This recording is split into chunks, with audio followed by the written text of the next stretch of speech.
أعوذ بالله من الشيطان الرجيم.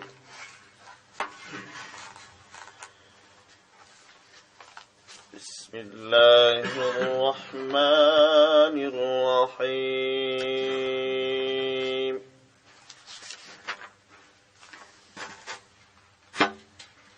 سيقول السفهاء من الناس ما ولاهم عن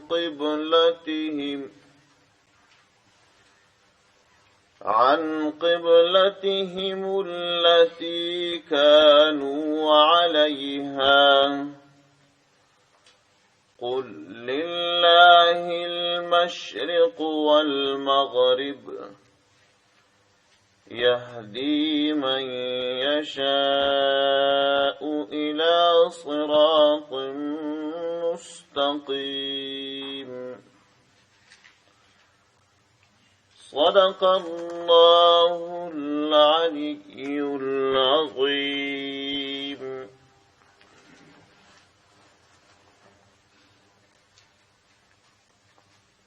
البقرة سورة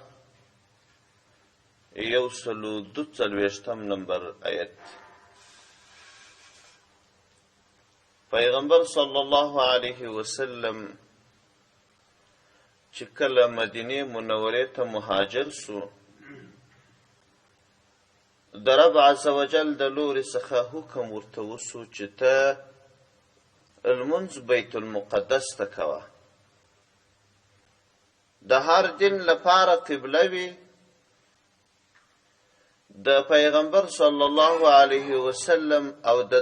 مبارک دین د پیروانو لپاره الله تبارک وتعالی مکه مکرمه قبله ټاکلې وه. یهودیانو بیت المقدس ته لمونځ کاوه او نصاراو و شرقي طرف ته لمونځ کاوه، ځکه د حضرت عیسی علیه السلام مور چې کله خپل بچی عیسی علیه السلام پیدا کېدی، نو دا یو شرقي طرف ته مکانا شرقیه هغه لوري ته ولاړل. هغه لوري عیسویانو د خپل ځان لپاره قبله ټاکلې وه. د الله عز وجل حکمت و چې پیغمبر علیه السلام ته حکم وکړي چې ته به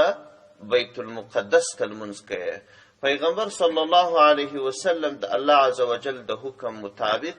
بیت المقدس ته د یو روایت له مخې 11 میاشتې لمونځ وکړي. روایت پکښې مختلف دي، خو مشهوره خبره ادا ده. 11 میاشتې بیت المقدس ته لمونځ کاوه او په زړه کې دا تمنا وه چې کاشکې مې لمونځ مکې مکرمې ته کولی، کاشکې د الله عز وجل د لورې څخه ماته حکم سوی وای چې ونیسه مخ کعبې شریفې ته واړوه. خو د الله عز وجل د حکم مطابق به مکې مکرمې ته لمونځ کاوه. کله کله به یې اسمان ته طرف ته مخ کوي، د الله عز وجل سره به یې په زړه کې راز و ناز کاوه چې یا الله کاشکې دې زما مخ په لمانځه کې مکې مکرمې ته اړولی وای. بعد د 11 میاشتو څخه د الله عز وجل د لورې څخه حکم نازل شو. قد نرى تقلب وجهك في السماء فلنولينك قبلة ترضاها فول وجهك شطر المسجد الحرام. الله عز وجل ورته وفرمایل موږ ستا مخ وینو چې ته کله کله د اسمان و طرف ته مخ کې، او هیله دې دا یي چې یا الله کاشکې ته زما مخ په لمانځه کې د کعبې شریفې و لوري ته واړې، نو موږ به اوس تا ته حکم وکړو چې ته مخ هغه طرف ته واړې چې ته ورباندې راځې، هغه قبله چې ستا خوښوي، نو ته مخ د کعبې شریفې لوري ته کوه. دا حکم نازل شو. خو یوه خبره وه، هغه دا چې باطل پرستان دا یو عادت لري چې کله یې په زړه کې دا فیصله کړله چې ته یې ښه نه ایسې، نو بیا که ته ښه کار کوې هم دی بدې خبرې پکښې پیدا کړي، که بد کار کوې خو بد دی. یهودیان و نصرانیان دا چې په مدینه منوره کې وه، د پیغمبر صلی الله علیه وسلم سره یې حسد درلودی. دوی د پیغمبر صلی الله علیه وسلم پر دغه عمل هم خبرې شروع کړلې چې دا وګوره خپله قبله یې پرېښول، بیت المقدس ته یې مخ واړوئ. هغه مشرکان چې د مکې مکرمې وه هغو هم خبرې شروع کړلې چې ته وګوره موږ وایو چې دا زموږ د پلار او د نیکه د دین دشمن دی، وګوره د پلار او د نیکه قبله یې پرېښول، اوس مخ و بیت المقدس ته کې خبرې یې کولې. او کله چې پیغمبر صلی الله علیه وسلم بیرته مکې مکرمې ته مخ راواړوي، بیا هم یهودیانو نصرانیانو خبرې شروع کړل، رقم پر رقم خبرې شروع کړل. حتی بعضې کسان خو لا داسې وه چې په دې وجه ایمان راوړی و چې پیغمبر علیه السلام بیت المقدس ته مخ کړی دی، چې پیغمبر علیه السلام ته حکم وسو چې بیرته مخ و قبلې ته واړوه، کعبې ته واړوه، هغه بیخي د خپله د اسلام د دینه بیرته واوښتل. چا به ویل چې دا څنګه پیغمبر دی چې څو میاشتې یوې کعبې ته لمونځ کوي، څو میاشتې بلې کعبې ته لمونځ کوي، نو کعبه خو به یوه کعبه وه، دین خو به یو دین و. چا به دا ویل چې ښه که تاسې پر باطله واست هغه وخت چې بیت المقدس ته مو لمونځ کاوه، اوس پر صحیح سواست، نو دا 11 میاشتې چې تاسې لمونځونه کړي دي دا لمونځونه مو څنګه سوه، دا بېرته راګرځوئ که څنګه؟ چا به ویل چې ښه دا دونه انبیاو چې بیت المقدس ته لمونځونه کول، د هغو لمونځونه نو نه دي صحیح چې تاسې اوس کعبه قبله بولئ. لنډه یې دا چې داسې خبرې به یې کولې چې څه رقم صحابه ملامت کی، د الله پیغمبر ملامت کی، د دې دپاره به یې رقم په رقم خبرې کولې. خو کله چې لا دا حکم نو راغلی الله تبارک وتعالی د دوی د دغه خبرو جواب یو ځلې راواستوي او صحابو ته یې وویل چې قبله بدلیږي، سیقول السفهاء، ژر دی چې ځینې بېعقلان به دغسې اعتراضونه کوي، وایي تاسې ولې مخ واړوئ، تاسې اوس لا خبر سئ. د دوی حکیمانه جواب په ذهن کې کښېږدئ چې اصلا عبادت ته الله دی، مشرق طرف هم د الله دی، مغرب طرف هم د الله دی، جنوب و شمال هم د الله دی، هر ځای الله ستا، صرف دا د قبلې تعین د اتفاق و اتحاد دپاره دی چې خلک ټول یوه لوري ته لمونځ کوي. بس که قبله نه وای معلومه، په یوه مسجد کې به یوه مشرق ته لمونځ کولی، بل به جنوب ته لمونځ کولی، یو به ویله چې زما مخ ته درېږي، بل به ویله چې زما شا ته درېږي، د یوه څنګ به وایي، د بل به سجده وایي، د بل به پښې وایي، د بل به رکوع وایي. چا به مسجد محراب یو خواته کولی، چا به بلې خواته کولی، کون و فساد به وایي. اصلا عبادت خو کعبې ته نه کېږي، اصلا عبادت خو بیت المقدس ته نه کېږي، اصلا خو عبادت الله ته کېږي. ته دوی ته دا ووایه چې موږ خو عبادت الله ته کوو، بیت المقدس ته چې مو لمونځونه کړي دي هغه مو هم الله ته کړي دي، کعبې شریفې ته چې کوو دا لمونځونه مو هم الله ته کړي دي. په دې کې د الله حکمت و چې مخدورې واړوئ او بېرته یې راواړوئ. دا حکیمانه جواب هغه مهال له الله جل جلاله صحابو ته ورزده کړي، د آیات یې هغه مهال لا نازل کړي چې قبله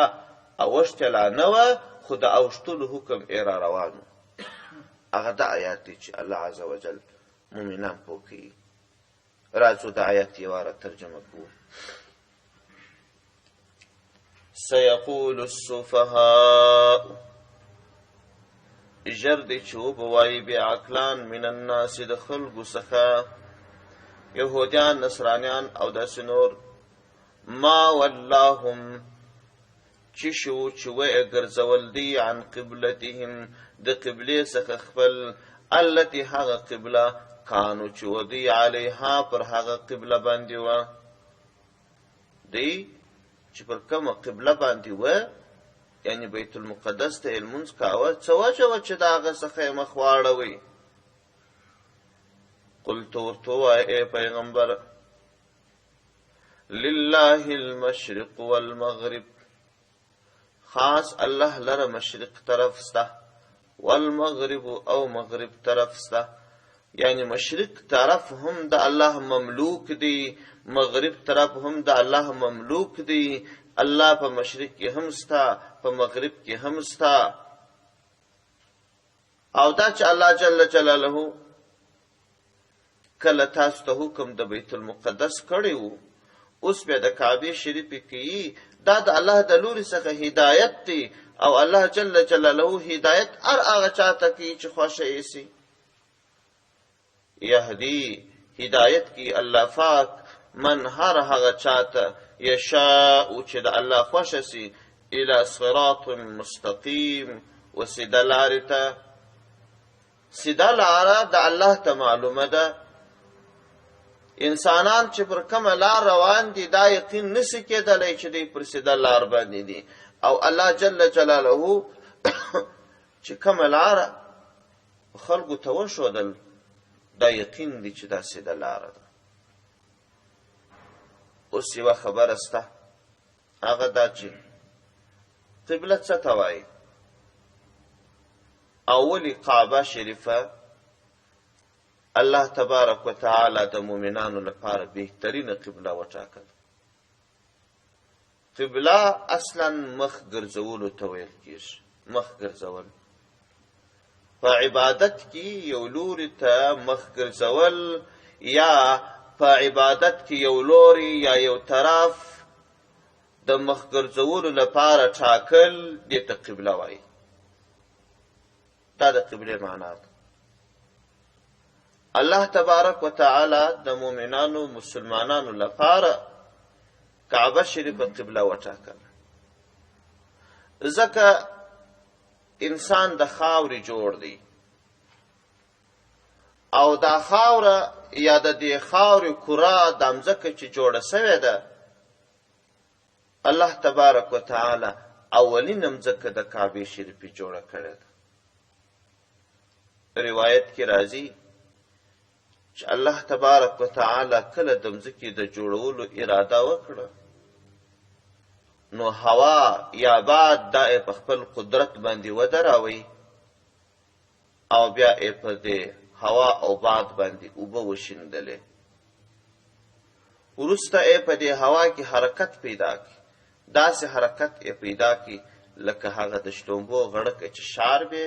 دې اوبو ته داسې حرکت ورکړي هغه د شلومبو غړکه چې شار به په نتیجه کې کوچی وکی دا اوبه چې شربله ځګ وکي ځګ طبي خبره ده چې اوبه سره وشربې ځګ کی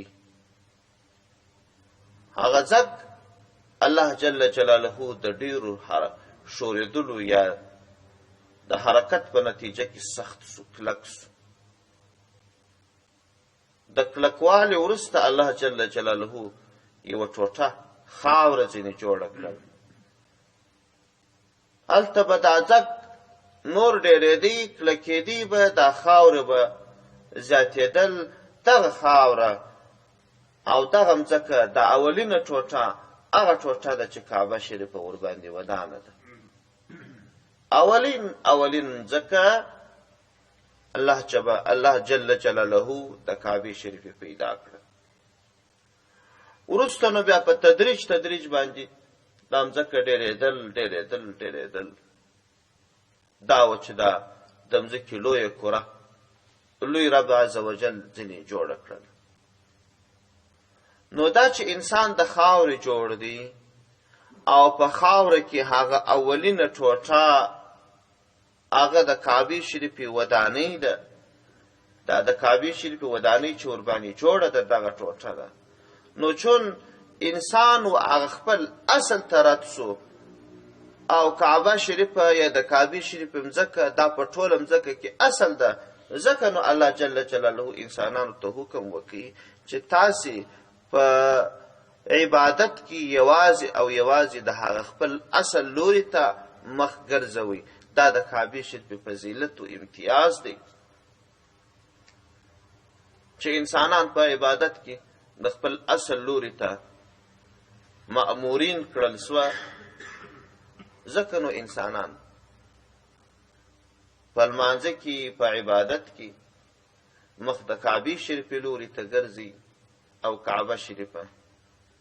دا یو بهترینه ټوټه مځکه ده چې پر مخ د مځکې څه ټوټې الله پیدا کړي دي تر هغو ټولو افضله ده او هدف یوازې پکښې اتفاق و اتحاد دی او دا اتفاق و اتحاد دومره لازم ګڼل سوی دی چې حتی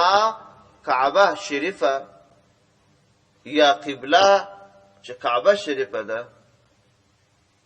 و دې ته مخ ګرځول شرط ګرځول سوی دی، لکه اودس چې د لمانځه لپاره شرط دی، په لمانځه کې مخ و قبلې شریف ته ګرځول هم داسې شرط ګرځول سوی دی. نو لہذا و ټولو مؤمنانو مسلمانانو ته پکار ده چې کله لمونځ کوي کې لمونځ کعبې شریفې ته ونه کوي او دته معلومه وه چې دغه کعبه شریفه ته لمونځ یې صحیح نه دی. او دا چې لوی رب جل جلاله پیغمبر صلی الله علیه وسلم ته حکم وکړي چې 19 میاشتې بیت المقدس ته لمونځ کوه. اصلا دا ژوند د انسان خصوصا د مسلمان دا د امتحانونو د بیلابیلو پړاوونو مرکز دی. د الله شان دی چې پر انسان او پر هر مسلمان مختلف امتحانونه راولي. تر ټولو مخکې خبره خدا وه چې پیغمبر صلی الله علیه وسلم باندې امتحان و، په کلکو صحابو باندې امتحان و. صحابه هغه کلک ایمان والا داسې وه چې د هیڅ حکمت معلومول یې نه غوښته چې الله عز وجل ورته حکم وکړي چې داسې کوه، بس هغو به منل. چونو چرا دلیل یې نه وه. دا چې مشرکینو په اول سر کې خبرې ورباندې شروع کړله چې ولې مو کعبه شریفه پرېښول، دا ولې قبله نه جوړوئ، هر څومره دل ازار خبرې اعتراضونه چې ورباندې کول دي یې پروا نه درلود. او بیا چې د الله عز وجل د لوري څخه بیرته حکم وسو چې تاسې مخ بیت المقدس د بیت المقدس څخه کعبې شریفې ته واړوئ، هر څومره خبرې چې ورته وسوې دې هیڅ پروا نه درلود. او بل حکمت یې دا و چې د یهودیانو او نصرانیانو په زړه کې دا خبره وه چې اصلا دا د اسلام دین دا زموږ یهودیت و نصرانیت ته په سپکه ګوري، زموږ قبلې ته په سپکه ګوري. الله جل جلاله د دې د دغه خیالاتو یا چې شیطانانو دغه باطل خیالات دې ته په ذهنو کې ورکول هغه رد کړل. په قرآن کې آیاتونه نازل کړل چې دا قرآن تصدیق او تایید د پخوانیو کتابونو کوي او عملا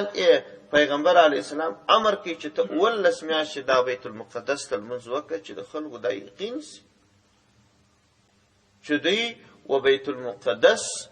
او د دغه دین و پیروانو ته په سپکه نه ګوري، بلکې هغه هم الهي دین دی، هغه هم سماوي دین دی، د الله د لوري څخه راغلی دی. دا یوازې د انسي او جني شیطانانو هغه تشویش دی، د هغو هغه خیانت دی چې د ساده انسانانو سره یې کوي. دا ورته وایي وګوره ستاسې د دین هېڅ پروا نه لري، ستاسو په دین کې په زرهاو انبیا راغلي دي، دا څونه انبیاو دا بیت المقدس ته لمونځ کوه او څومره ستر ستر پیغمبران په دې دین کې راغلي دي، دوی د هغه هېڅ پروا نه لري. الله جل جلاله د دې دغه باطل فکرونه رد کړل چې نه داسې نه ده. د شیطانانو او باطل پرستانو پکښې ځای نسته.